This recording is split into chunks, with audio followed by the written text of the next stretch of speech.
பிரியமானவர்களே, கர்த்தருடைய நாமம் மகிமைப்படுவதாக. கர்த்தருக்கு சோத்திரம். இன்னைக்கு ஆண்டவருடைய நாமத்தினாலே கூடி வந்திருக்கிற உங்களை வாழ்த்துகிறேன். இப்போ நம்ம வார்த்தைக்கு நேராக கடந்து போக ஆசைப்படுகிறோம். தெரிந்து கொண்ட வேதத்தின் ஆரம்ப பகுதியாக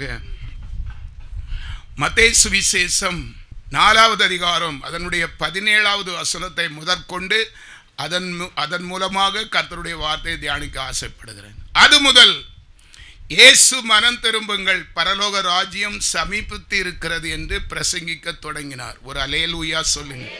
பிரியமானவர்களே, சமீபத்து இருக்கிறது, கர்த்தர் சமீபமாய் இருக்கிறார் என்கிற தலைப்பிலே நாம் இந்த வசனத்தை கர்த்தர் என் இருதயத்திலே விதைத்தது. ஒரு ஆசீர்வாத வார்த்தையை சொல்ல நான் எவ்வளவோ நாளோ பிரயாசப்படுகிறேன். ஆசீர்வாதம் தானா வரும். ஆண்டவர் சில நாட்களாக இப்படித்தான் எச்சரித்து கொண்டு இருக்கிறார். அல்லேலூயா. நான் விசுவாசிக்கிறேன், கர்த்தர் நமக்கு சமீபத்தில் இருக்கிறார். கர்த்தர் ஒரு மனுஷனை அண்டி நெருக்கி சமீபித்து வரும்போது நிச்சயமா நமக்கு ஆசீர்வாதமாகத்தான் இருக்கும். ஆனால் உலகத்திலே சில கஷ்டங்களை குறித்தும் வேதத்தின் மூலமாக நம்ம தியானிக்க போகிறோம். இன்னைக்கு பாருங்க, ஆண்டவருடைய முதல் பிரசங்கம், இயேசு தேவனாய் இந்த பிதாவின் பிள்ளையாக அந்த மரியாளுக்கு பிள்ளையாக பிறந்து வாய் திறந்து அவர் பிரசங்கிக்க பண்ண 30 வயசுக்கு பிறகு ஞானஸ்நானம் எடுத்து கரையேறி அவர் பிரசங்கிக்க ஆரம்பித்த முதல் வார்த்தை இதுதான், மனம் திரும்புங்கள், பரலோக ராஜ்யம் சமீபித்து இருக்கிறது என்று சொன்னார். அல்லேலூயா. பாருங்க, மார்க்கு சுவிசேஷம் 1வது அதிகாரம் அதனுடைய 15, காலம் நிறைவேறிற்று, தேவனுடைய ராஜ்யம் சமீபமாயிற்று, மனம் திரும்பி சுவிசேஷத்தை விசுவாசியுங்கள் என்றார். அல்லேலூயா. இந்த வசனத்தை நம்ம அதை கூட சேர்த்து இணைக்க போறோம். ஆண்டவர் சொல்லுகிறார், தேவனுடைய ராஜ்யம் சமீபமாயிருக்கிறது. அப்படி என்றால் நியாய தீர்ப்பு, கர்த்தருடைய வருகை, அவர் நியாயம் தீர்த்து பதர்களை பாதாளத்துக்கும் மாணிக்கத்தை பரலோகத்துக்கும் சேர்த்து பிரிக்கிற ஒரு காலம் நெருங்கி கொண்டு இருக்கிறது. அல்லேலூயா. பாருங்க, மத்தேயு சுவிசேஷம் 24:7, ஜனத்துக்கு விரோதமாய் ஜனமும் ராஜ்யத்துக்கு விரோதமாய் ராஜ்யம் எழும்பும், பஞ்சங்களும் கொள்ளை நோய்களும் பூமி அதிர்ச்சிகளும் பல இடங்களில் உண்டாகும். அல்லேலூயா. நீங்க நினைத்து கொள்ளலாம், இதே தான் ரொம்ப நாளா சொல்லிட்டே இருக்காருன்னு சொல்லி. அதுல உண்மைகள் இருக்கிறது. சமீபத்து கர்த்தர் வருகிறதற்கும் இப்போது தேசத்திலே நடந்து கொண்டு இருக்கிற காரியங்களுக்கும் எவ்வளவு உண்மை பொருந்தி வருகிறது என்பதற்கு அடையாளமாக இந்த வசனத்தை சொல்லுகிறேன். அன்பானவர்களே, தேசத்திலே நடந்து கொண்டு இருக்கிற காரியம் நம்ம எல்லாருக்கும் தெரியும். ஜனத்துக்கு விரோதமாய் ஜனத்துக்கு விரோதமாய், ஆமா, இந்த ஈரானுக்கு எதிராய் அமெரிக்காவுக்கு எதிராக ஈரான், அப்படி மாறி மாறி ஒருத்தருக்கு ஒருத்தர் யுத்தம் செய்கிறது தான் குறிக்கிறது. கர்த்தர் சொன்ன தீர்க்க தரிசனம். இந்த தீர்க்க தரிசன வார்த்தை 2026 ஆண்டுகளுக்கு முன்பாக எழுதப்பட்ட வார்த்தை இப்போது நிறைவேறுகிற காலத்தில் நம்ம இருக்கிறோம். அப்படி என்றால் நம்மை நியாயம் தீர்த்து அவர் பட்சத்திலே நம்மை கூட்டி சேர்க்கிற ஜீவன் உள்ள தேவனுடைய வருகை வெகு சமீபமாய் இருப்பதற்கு அடையாளங்கள் இவைகள் என்று சொல்லப்பட்டு இருக்கிறது. அல்லேலூயா சொல்லுங்க. பாருங்க, மத்தேயு 24:8 சொல்லுகிறது, இவைகளெல்லாம் வேதனைகளுக்கு ஆரம்பம். அல்லேலூயா.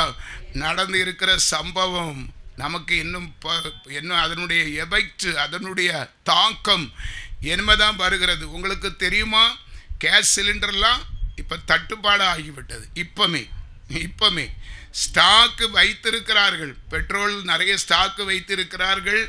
ஆனாலும் இப்போதே எல்லாரும் பிளாக்மெயில் பண்ண ஆரம்பிச்சுட்டாங்க. என்ன நடக்குது? தட்டுப்பாடு வர ஆரம்பித்து விட்டது. இவைகளெல்லாம் வேதனைகளுக்கு ஆரம்பம். அல்லேலூயா.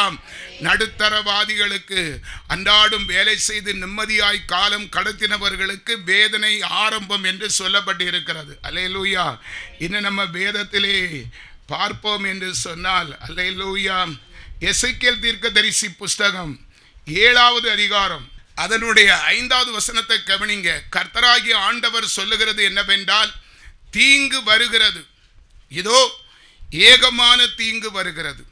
ஆண்டவர் சொன்ன எசேக்கியாவை வச்சு தீர்க்க தரிசனம், தேசத்திற்கு தீங்கு வருகிறது, இதோ ஏக மனதாய் வருகிறது என்று ஆண்டவர் சொன்ன வார்த்தை நிறைவேறி கொண்டிருக்கிறது. முடிவு வருகிறது, முடிவு வருகிறது. அது உண்மையில் நோக்கமாக இருக்கிறது.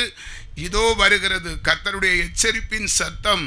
என்றைக்கோ எழுதின நம்ம கையிலே கொடுக்கப்பட்டிருக்கிற தீர்க்க தரிசனம் நிறைவேறுகிற சமயத்தில் இதையெல்லாம் நியாய தீர்ப்புக்கு ஆரம்பமாக சொல்லப்பட்டிருக்கிறது. எசேக்கியேல் 7:7 வாசித்து பாருங்கள். தேசத்தில் குடியிருக்கிறவனே, அந்நாளின் விடிய காலம் வருகிறது, காலம் வருகிறது, அமளியின் நாள் சமீபத்திருக்கிறது, மலைகளில் சந்தோஷ சத்தம் இல்லை. அல்லேலூயா. ஆண்டவர் நம்மை பார்த்து எச்சரிக்கிறார். பிரியமானவர்களே, நம்ம இன்னும் எப்படி இருக்கோம்? அங்கதானே யுத்தம் நடக்குது, இவர் இங்கே நம்மளை பயங்கடுறார் பாருங்க. அப்படின்னு இருக்கிறோமா? அமெரிக்கா ஒன்று எச்சரிப்பு அறிவிப்பு ஒன்றும் கொடுக்கல. திடீர்னு ஒரு நாள் முடிச்சு பார்த்தாங்க, இஸ்ரேலும் அமெரிக்காவும் சேர்ந்து ஈரானில் ஒரு குண்டை தூக்கி போட்டு ஆரம்பித்து வச்சுட்டான். இதெல்லாம் நமக்கும் வந்துடும், இந்தியாவுக்கும் அடுத்தால ஆபத்துன்னு சொல்லப்பட்டு இருக்கிறது. அல்லேலூயா, சோதரம். ஆமாம், நம்ம ஒழிச்சு இருக்க முடியாது, எங்கேயும் தப்பி போக முடியாது. அதே இதுதான் எசேக்கியேல் 30:2. நீ தீர்க்க தரிசனம் சொல்லு, கர்த்தராகிய ஆண்டவர் சொல்லுகிறது என்னவென்றால், ஐயோ ஆபத்து நாள் வருகிறது என்று அலறுங்கள். அல்லேலூயா. ஆண்டவரே சொல்லுகிறார் சபைக்கு சொல்லு, எச்சரிப்பு சொல்லு, என் ஜனங்கள் அதற்காக பிரயாசப்படட்டும். அல்லேலூயா. அதை தடை செய்ய பிரயாசப்படட்டும். ஆபத்து நாள் வருகிறது என்று எச்சரிப்பு சொல்லு. அல்லேலூயா. தேவ பிள்ளைகள், தொடர்ந்து நம்ம வேதத்தை வாசிப்போம் என்று சொன்னால், கர்த்தருடைய வார்த்தை எசேக்கியேல் 30:3 பாருங்க. நாள் சமீபமாய் இருக்கிறது. ஆம், கர்த்தருடைய நாள் சமீபமாய் இருக்கிறது. அது மந்தாரமான நாள், அது புறஜாதிகளுக்கு வரும் காலம். அல்லேலூயா. நியாய தீர்ப்பு நாட்கள்ல இன்னும் கர்த்தரை அறிய மனதில்லாது இருக்கிறவர்களுடைய காலங்களை சற்று நம்ம நிதானித்து பார்ப்போம் என்று சொன்னால் யாரும் தப்பவே முடியாது. இரட்சகர் இயேசு இல்லாமல் ரட்சிப்பு இல்லை, விடுதலை இல்லை, சமாதானம் இல்லை, பரலோகம் போகவே முடியாது. அநேகவர் சொல்லிக் கொள்கிறார்கள். எனக்கு சில நண்பர்களை தெரியும், ஆண்டவரை அறியாதவர்கள். அன்பே சிவம் அப்படி இப்படிலாம் சொல்லுவார்கள். தானம் தர்மம் கொடுக்கறதில்ல, பயபக்தியாக வாழ்கிறதில்ல, பட்டை போடுகிறதில்ல, பிறரை நேசிக்கிறதில்ல, பிறருக்கு உதவி செய்கிறதில்ல, தன்னார்வம் மிக்கிறவர்கள் நிறைய பேர் இருக்கிறாங்க. ஆனால் என்னதான் தன்னார்வமாக எதை செய்தாலும் இரட்சகர் இயேசு இல்லாமல் ரட்சிப்பு என்கிற அஸ்திபாரம் நமக்கு இருக்க முடியாது, ஒருவருக்கும் கிடையாது. அதனால் ஆண்டவர் சொல்லுகிறது, அது புறஜாதிகளுக்கு வரும் காலம். அன்பான தேவ பிள்ளையே, நம்மளும் அதில் இடைப்பட்டு விடக்கூடாது. கொடுத்த ரட்சிப்பை நிர்விசாரமாக அதை எண்ணி நம்ம அதை செயலற்று போக வைத்திடக்கூடாது. ரட்சிப்பு கொடுத்தார், அதை நம்ம என்ன செய்யணும்? பிரயோஜனப்படுத்தி அதை தகுதிப்படுத்தி கொள்ளணும். தகுதினி ஒன்று இருக்குது. ஒரு ஆசீர்வாதம், ஒரு ஒரு ஒரு ஒரு பரிசுத்தத்தை காத்து கொள்ளும்படி தந்தார். அதை நம்ம பாதுகாக்கிறது நம்ம கடமை தானே. அதை செய்து முடிப்போம். கர்த்தர் நம்மை ஆசீர்வதிப்பார். ஏசாயா 13:6 பாருங்க. அலறுங்கள், கர்த்தரின் நாள் சமீபமாய் இருக்கிறது, அது சர்வ வல்லவரிடத்திலிருந்து மகா சங்காரமாய் வரும். ஒருவேளை பிரியமானவர்களே, நாம நினைக்கிறோம் உலக மனுஷர்களுடைய கோபத்தினால இப்படி நடக்குது. இல்ல, வேதத்தின் அடிப்படையில் 35,66,480 எழுத்துக்கள் அடங்கிய வேதமும் அதைத்தான் சொல்லுகிறது. அலறுங்கள், கர்த்தரின் நாள் சமீபமாய் இருக்கிறது, அது சர்வ வல்லவரிடத்திலிருந்து மகா சங்காரமாய். இரக்கமே இல்லாத குண்டு. ஒரு குண்டத்துக்கு போட்டோம்னா அதுக்கு பாவ புண்ணியம் ஒன்றும் தெரியாது. ஆஸ்பத்திரியில் உயிரோடு எல்லாத்தையும் வாரிட்டு போகுது. அல்லேலூயா. மகா சங்காரம் வருகிறது என்று சொன்னார். தொடர்ந்து அந்த வசனத்தில் நிறைய இருக்கிறது. 13:8 பாருங்க. அவர்கள் திகிலடைவார்கள், வேதனைகளும் வாதைகளும் அவர்களை பிடிக்கும், பிள்ளை பெறுகிறவளை போல வேதனைப்படுவார்கள், ஒருவரை ஒருவர் பிரமித்து பார்ப்பார்கள், அவர்கள் முகங்கள் நெருப்பான முகங்களாயிருக்கும். அல்லேலூயா. ஈரான் தேசத்தை அண்டி இருக்கிற வளைகுடா பகுதியில் உள்ள தேசங்கள் அவனு மாறி மாறி குண்டு போடுறான். பக்கத்தில் ஒரு குண்டு விழுந்தா அடுத்தவனுக்கு எப்போ நம்ம வீட்டில் விழுந்து தெரியாது. எவ்வளவு பெரிய கொடுமை பாருங்க. எந்த ராத்திரி எந்த சத்தம், சின்ன ஒரு அலசல் கேட்டாலே குண்டு விழுந்துட்டோம், நம்ம வீட்டுக்கு மேலே விழுந்துட்டோம், நம்ம மேலே. அப்படி ஒரு பிரமிக்கத்தக்க பயங்கரமான சூழ்நிலைகள் தான் வெளிநாட்டில் மக்கள் இருக்கிறார்கள். அல்லேலூயா. அவர்கள் திகிலடைவார்கள். வேதனைகளும் வாதைகளும் அவர்களை பிடிக்கும். பிள்ளை பெறுகிறவர்களைப் போல வேதனைப்படுவார்கள். ஒருவரை ஒருவர் பிரமித்து பார்ப்பார்கள். அவர்கள் முகங்கள் நெருப்பான முகங்களாக இருக்கும். எல்லாரும் சாட்சி சொல்றாங்க. சவுதியிலிருந்து வரக்கூடியவங்க எல்லாம் அப்படி நாங்கள் நித்தம் செத்து பிழைத்து கொண்டே தான் இருக்கிறோம். நம்ம நாட்டிலிருந்து நிறைய லட்சக்கணக்கில் ஜனங்கள் வெளிதேசத்தில் இருக்காங்க. ஒவ்வொரு குடும்பமும் கதறிக்கொண்டு இருக்கிறது. அல்லேலூயா. பாருங்க, அதை 9, இதோ தேசத்தை பாழாக்கி அதன் பாவிகளை அதிலிருந்து அழிப்பதற்காக கர்த்தருடைய நாள் கடூரமும் மூர்க்கமும் உக்கிர கோபமாய் இருக்கிறது என்று கர்த்தர் சொல்லுகிறார். பாவிகள். அல்லேலூயா. மனுஷர்கள் நோவா காலத்திலே ஆண்டவர் அப்படியாய்ப்பட்ட காரியங்களை அனுமதித்திருந்தார். இந்த நாட்களிலும் அது நடக்க போறது. நான் ஒன்று சொல்றேன். சுனாமி வந்தது 2004. அல்லேலூயா. அப்போ அந்த சுனாமி எத்தனை பேருக்கு தெரியும்? அதனுடைய ரகசியம் இருக்கு பாருங்க, வேதத்தில் இருக்குது. இந்த சுனாமி எப்படி வந்தது, அதனுடைய அர்த்தம் பரிசுத்த வேதாகமோ ஒரு நாளும் பொய்த்து போகாது. இந்த பாருங்க, இந்த வசனம் இருக்கு பாருங்க. எரேமியா தீர்க்கதரிசி புஸ்தகம் 2004 டிசம்பர் மாதம் வந்த அந்த சுனாமியை குறித்து வசனம். எரேமியா 47:2 கர்த்தர் சொல்லுகிறது என்னவென்றால், இதோ வடக்கிலிருந்து ஜலம் பொங்கி பிரவாகமாகி தேசத்தின் மேலும் அதில் உள்ள எல்லாவற்றின் மேலும் நகரத்தின் மேலும் அதன் குடியிருக்கிறவர்கள் மேலும் புரண்டு ஓடும். அப்பொழுது மனுஷர் கூக்குரலிட்டு தேசத்தின் குடிகள் எல்லோரும் அலறுவார்கள். இந்த சம்பவம் 2004 டிசம்பர், அந்த கிறிஸ்துமஸுக்கு ஒரு நாளைக்கு முன்னால, மறுநாள் கடலோர பக்கம் வட திசை இந்தோனேசியால இருந்தே அப்படியே குமரி மாவட்டம் வரைக்கும் அந்த சுனாமி. அல்லேலூயா. அவர் ரோடு சைடு, கடலோர சைடு தான் பயங்கர பாதிப்பு. வடக்கே இருந்து ஜலம் பொங்கி பிரவாகமாகி தேசத்தின் மேலும் அதனுள்ள எல்லாவற்றிலும் நகரத்தின் மேலும் அது குடியிருக்கிறவர்கள் மேலும் புரண்டு ஓடும். கோடிக்கணக்கில் ஜனங்கள் செத்தார்கள். பாருங்க, எரேமியா 47:3 அவர்களுடைய பலத்த குதிரைகளுடைய குளம்புகளின் சத்தத்தையும் அவர்களுடைய ரதங்களின் கடகடப்பையும் அவர்களுடைய உருளைகளின் இரைச்சலையும் கேட்டு தகப்பன்மார் தங்கள் கை அயர்ந்து போனதினால் தங்கள் பிள்ளைகளையும் நோக்கி பாராதிருந்தார்கள். அந்த கிறிஸ்துமஸுக்கு மறுநாள் வேளாங்கண்ணி கடற்கரையில் ஒரு சகோதரர் தன்னுடைய நிறைமாத கர்ப்பிணி மகள் வாக்கிங் போறதுக்காக கூட்டிட்டு வந்திருக்கிறார். அந்த நேரத்தில் அந்த சுனாமி அலை வந்திருக்கிறது.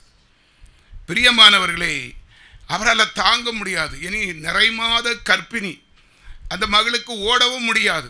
வேதம் சொல்லுகிறது, தகப்பன்மார் தங்கள் கை அயர்ந்து போனதினால் தங்கள் பிள்ளைகளையும் நோக்கி பாராதி இருப்பார்கள். அன்பானவர்களே, அந்த சகோதரர் அந்த மகளை பிடிச்சி இழுத்து பார்த்திருக்கிறாரு.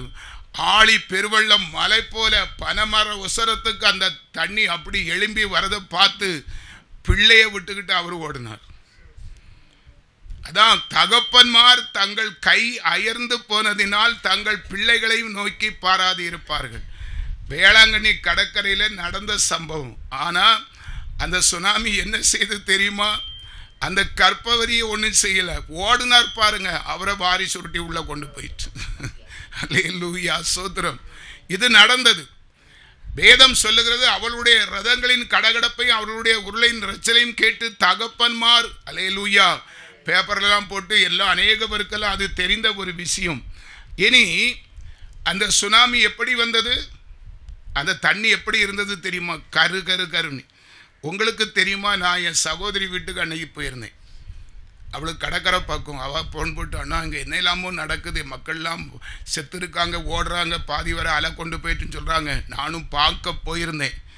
ரசிக்கப்படுவதற்கு முன்னால் 1 வருஷத்துக்கு முன்னால் அங்கே பார்த்தா அந்த தண்ணி எப்படி இருந்தது தெரியுமா? கரு கரு கருன்னு அடி, அந்த தொளி கடலுக்கு அடியில் இருக்கிற தண்ணியை கலக்கி குறுகுறுன்னு மேலே கொண்டு வந்தது. அதுக்கு வசனம் இருக்கு பாருங்க, அதுக்கு வசனம் இருக்கு. ஏசாயா 51:15 உன் தேவனாய் இருக்கிற கர்த்தர் நானே, அலைகள் கொந்தளிக்கத்தக்கதாய் சமுத்திரத்தை குலுக்குகிற சேனைகளின் கர்த்தர் என்கிற நாமம் உள்ளவர். ஒரு அல்லேலூயா சொல்லுங்க. அந்த சமுத்திரத்தை குலுக்கினார் ஆண்டவர். சுனாமி சமுத்திரம் குலுங்குமா? அடியில் உள்ள தொழி மகிழி எல்லாம் கருகருன்னு அந்த அது வந்து போன இடத்துல பார்த்தா பெரிய அடுக்கு தொழி கருகருணி. நான் உன் தேவனாகிய கர்த்தர் நானே அலைகளை கொந்தளிக்கத்தக்கதாய் சமுத்திரத்தை குலுக்குகிற சேனைகளின் கர்த்தர் என்கிறது அவருடைய நாமம். அந்த வசனத்துக்கும் அந்த செய்கைக்கும் எவ்வளவு கரெக்டா இருக்கு பாருங்க. சத்தியமாய் கர்த்தர் வார்த்தை பேசுகிறது. இன்னும் பாருங்க, இன்னும் அதுக்கு அடையாளம் இருக்கிறது. ஆமோஸ் தீர்க்கதரிசி புஸ்தகம் 9வது அதிகாரம் 6வது வசனம். அவர் வானத்தில் தமது மேலறைகளை கட்டி பூமியில் தமது கீழறைகளை அஸ்திபாரப்படுத்தி சமுத்திரத்தின் தண்ணீர்களை வரவழைத்து அவைகளை பூமியினுடைய விசாலத்தின் மேல் ஊற்றுகிறவர் கர்த்தர் என்பது அவருடைய நாமம். உங்களுக்கு தெரியுமா? சென்னை மெரினா பீச் அந்த பட்டினப்பாக்கம் அந்த சைடு மெரினா கடற்கரை பக்கமெல்லாம் மெயின் ரோட்டுக்கே தண்ணி வந்தது. அதுலேருந்து நிறைய கிலோமீட்டர் டிஃபரன்ஸ் இருக்குது. நாங்கள் அங்கே தெரியும் அந்த இடம்.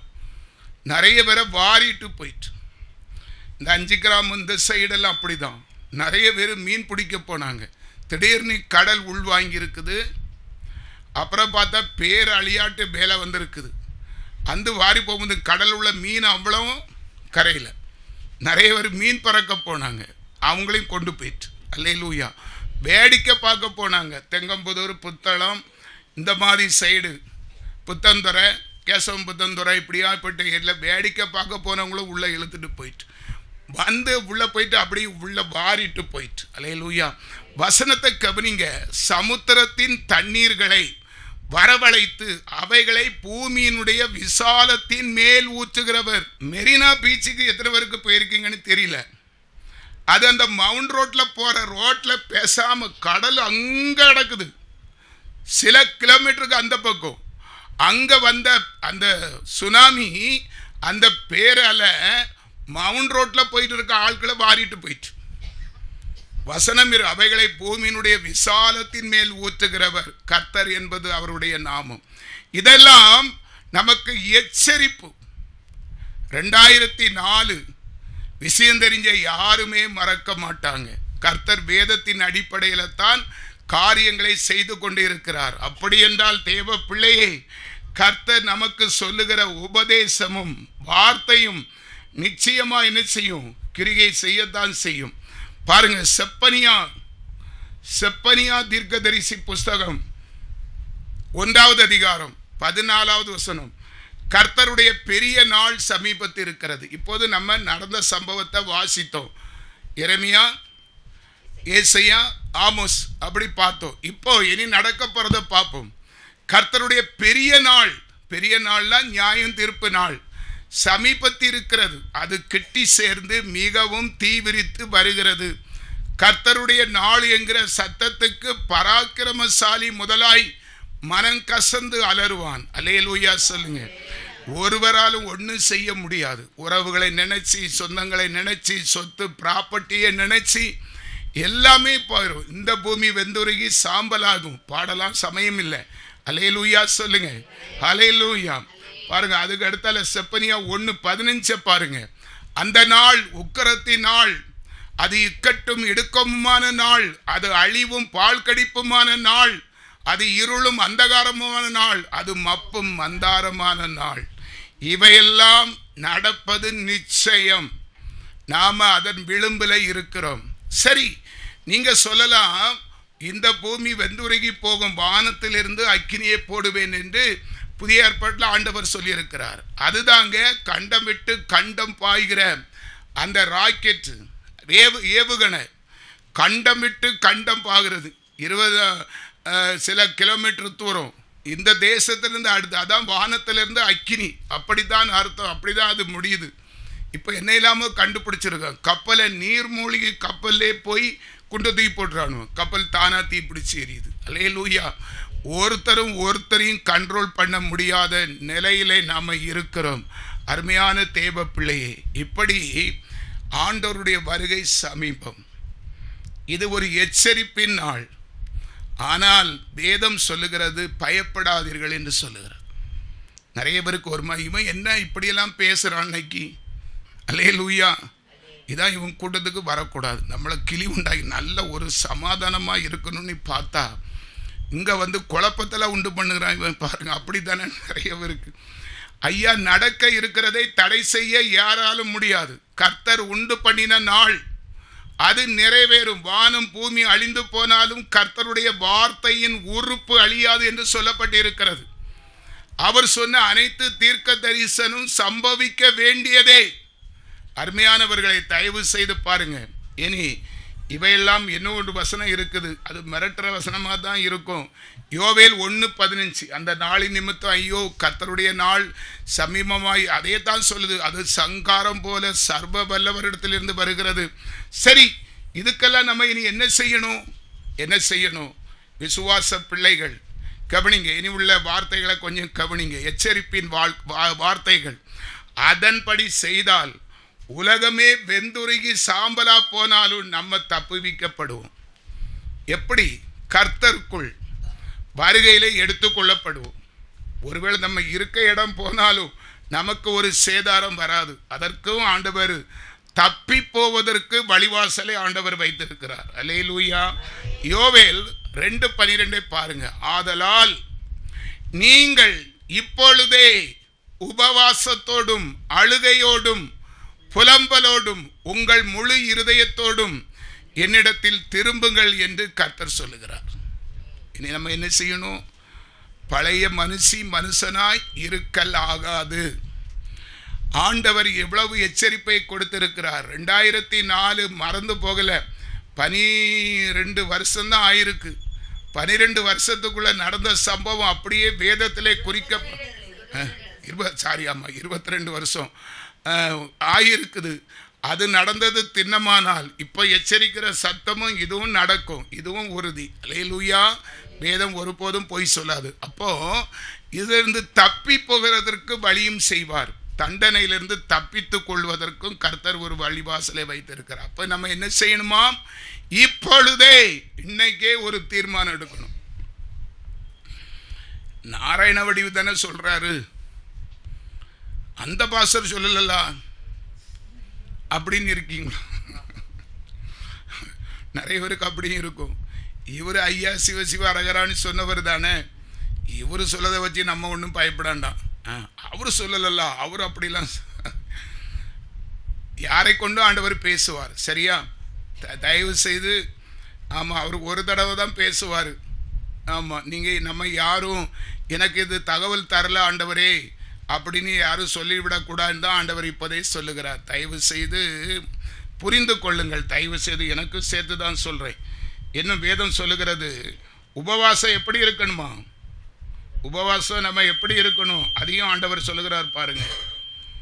யோவேல் 2:13 அவர் சொல்லுகிறார், நீங்கள் உங்கள் வஸ்திரங்களை அல்ல, உங்கள் இருதயங்களை கிழித்து உங்கள் தேவனாகிய கர்த்தரிடத்தில் திரும்புங்கள். அவர் இரக்கமும் மன உருக்கமும் நீடிய சாந்தமும் மிகுந்த கிருபையும் உள்ளவர். அவர் தீங்குக்கு மனஸ்தாபப்படுகிறவருமாய் இருக்கிறார். அல்லேலூயா. அந்த காலத்துல ரெட்டு உடுத்தி சாம்பல்ல இருந்து வஸ்திரத்தை கிழித்து வருத்தி கொண்டு ஜெபம் பண்ணுவார்கள். ஆனால் நமக்கு ஆண்டவர் சொல்லுகிறார், வஸ்திரத்தை அல்ல, இருதயங்கள் உடைக்கப்பட வேண்டும். சும்மா சாதாரணமா ஒரு நேரத்துக்கு சாப்பாடு அங்கே வச்சுக்கிட்டு சேர்த்து தின்னுக்கிடலாம் அப்படின்னு நினச்சி வந்து சும்மா சோத்துறோம் அப்படின்ட்டு போனால் அது ஆகாது. நொறுங்கணும், இருதயம் நொறுங்கணும், பாரப்படணும். இருதயத்தின் நொறுக்கும் கண்ணீர் தெரியணும். உன் கண்ணீர் அப்படி தாரையா ஓடணும். அதைத்தான் வேதம் சொல்லுகிறது. இருதயம் கிழிக்கப்பட்டு நொறுக்கப்பட்டு வரக்கூடிய ஜெபம், அதுக்குத்தான் பவர்ஃபுல் இருக்கிறது. அதனால இவ்வளவு பெரிய ஆக்கினையிலிருந்து, பிரச்சனையிலிருந்து, போராட்டத்திலிருந்து நீனும் உன் குடும்பத்தாரும் தப்பித்து கொள்ளுகிற ஒரே ஒரு மார்க்கம் உபவாசம் தான். அல்லேலூயா. அது உன்னுடைய வஸ்திரத்தை அல்ல, உன் இருதயத்தை கிழித்து தேவனிடத்தில் மனம் திரும்பணும். எப்படி திரும்பணும்? தன்னுடைய சுயம், மாமிச கிரிகை, ஜென்ம சுவாபம், அது இது எல்லாம் வேரோடு பிடுங்கி மூட்டை கட்டி ஒரு மூலையில் போட்டுக்கிட்டு புதிய சிருஷ்டி உடையவர்களாய், புதுசாய் பிறந்த பிள்ளைகளாய், புதிதாக்கப்பட்டவர்களாய், கிறிஸ்துவின் சாயலை தரித்தவர்களாய், பரிசுத்த தேவன் எப்படி இந்த உலகத்திலே வாழ்ந்தார், அச்சு அடையாளம் அவரே போல வாழ்கிறது தான் மனம் திரும்புதல். அல்லேலூயா. இதற்கிடையில இப்படியெல்லாம் செய்யாமல் இருக்கிறவர்களை குறித்து வேதம் சொல்லுது பாருங்க. இத்தனையும் சொல்லியும், இத்தனை கதைகளையும் சொல்லியும், ஆமா இவர் இன்னைக்கு சொல்லுவார் நாளைக்கு மாத்தி சொல்லுவார் அப்படின்னு இருக்கிறவங்களுக்கு வசனம் இருக்கு. செப்பனியா 1:6 கவனிங்க. கர்த்தரை விட்டு பின்வாங்குகிறவர்களையும் கர்த்தரை தேடாமலும் அவரை குறித்து விசாரியாமலும் இருக்கிறவர்களையும் இவ்விடத்தில் இராதபடிக்கு சங்காரம் பண்ணுவேன். கர்த்தரை விட்டு பின்வாங்குகிறவர்கள் யாரு? ஒரு தடவை ஆண்டவரே ஏசப்பா நீ சொல்லுகிறவர்கள் அடுத்த நாள் ஜெபிக்கலன்னா பின்மாறி போகிறவர்கள். அப்படிதான் அதுக்கு அர்த்தம். நீ ஒரு வேளை ஒரு நாள் சாப்பிட்டுட்டு அடுத்த நாள் சாப்பிடாம இருந்து பாரு, உன்னால இருக்க முடியல. அதே போலத்தான் ஒரு நாள் ஆண்டவருக்கு செய்கிற கடமையை செய்துவிட்டு அடுத்த நாள் நீ ஜெபிக்கலன்னா பின்வாங்குகிற லிஸ்ட்ல வந்துருவோம். நானா இருந்தாலும் சரிதான். ஊழியக்காரன் தானே, யாரு பார்க்க போறா? சொகுசு வாழ்க்கை வாழ்வதற்காக கிறிஸ்து அழைக்கவில்லை. தொண்ட தண்ணீர் ஜீவனை விடணும், பாரப்படணும், நொறுங்கணும், உறக்கத்தை விடணும், ஆசா பாசங்களை மறக்கணும், சமயத்தை ஆண்டவருக்கு கொடுக்கணும், திறப்பிலே நிற்கணும். சில நேரங்கள்லாம் தொண்டெல்லாம் நொந்து அப்படி இருக்கும். கொஞ்சம் சாப்பாடை வாயில வைக்கும்போது தூரத்துல இருந்து போன் வரும். யார் எவரோ தெரியாது. பிரதர் உங்க சாட்சியெல்லாம் கேட்டிருக்கும், ஒரு காரியத்துக்காக ஜெபம், உடனே கையை கழுவிட்டு அந்த இடத்துல நான் சாப்பிட்டுட்டு இருக்கிறேன். அப்புறமா அங்கன்னா ஆண்டவர் நம்மளை விட்டு நவுன்றுவார். எல்லாருக்கும் கடமை இருக்கிறது. ஊழியக்காரன என்ன கொம்பு முளைக்கல, எல்லாரும் பாரப்படணும். நீ அதை மீட்டுக்கிட்டு எந்த ஊரு போனு? திருப்பூர்ல இருந்து வருதா, கொஞ்சம் கழிச்சு பண்ணுங்க அப்படி சொல்லுவது ஒரு மணிக்கு. இதெல்லாம் சாக்கு போக்கு. அசதியாய் ஊழியம் செய்கிறவன் சபிக்கப்பட்டவன். உடனே கையை தொடச்சிட்டு ஜெபம். அது ஒரு அவங்கவுங்க தன்மையை பொறுத்து, அவங்க எவ்வளோ தூரம் பாரப்பட்டாங்களோ அவ்வளவு தூரம் பாரம் எடுத்து ஜெபிக்கணும். அதுதான் ஜெபம். முன்னும் தெரியாதவங்க தானே, பேரளவுக்கு 2 ஜெபத்தை சொல்லி நுனி நாக்கில் சொல்லிட்டு இல்லை, பாரம் எடுத்து கர்த்தர் அதை கவனித்து பார்ப்பார். ஊழியக்காரனுக்கு கொடுத்த வேலையை அவனும் கரெக்டா செய்யணும். அது செய்யலனா பின்வாங்குகிற ஊழியக்காரன் இன்னைக்கு தண்டனை. அப்படிலாம் சொல்லக்கூடாது. சாரி, ஆண்டவர் என்னை மன்னிப்பார். சில தண்டனை எப்படி வரும்னு நினைக்கிறீங்க? தயவு செய்து பிரியமா கொடுத்த வேலையை அப்பா நம்மளை நம்பி கொடுத்திருக்கிறார். விசுவாச பிள்ளைகளுக்கும் அது ஒரு பணிதான். நீ செபிக்கிறது அவர் விரும்புகிற காரியம். அவர் உன்னை நேசிக்கிறார். இந்த ஜெபத்தில் அவர் லைக் பண்றார், அவர் விரும்புகிறார், நேசிக்கிறார். நீ அதை பண்ணு.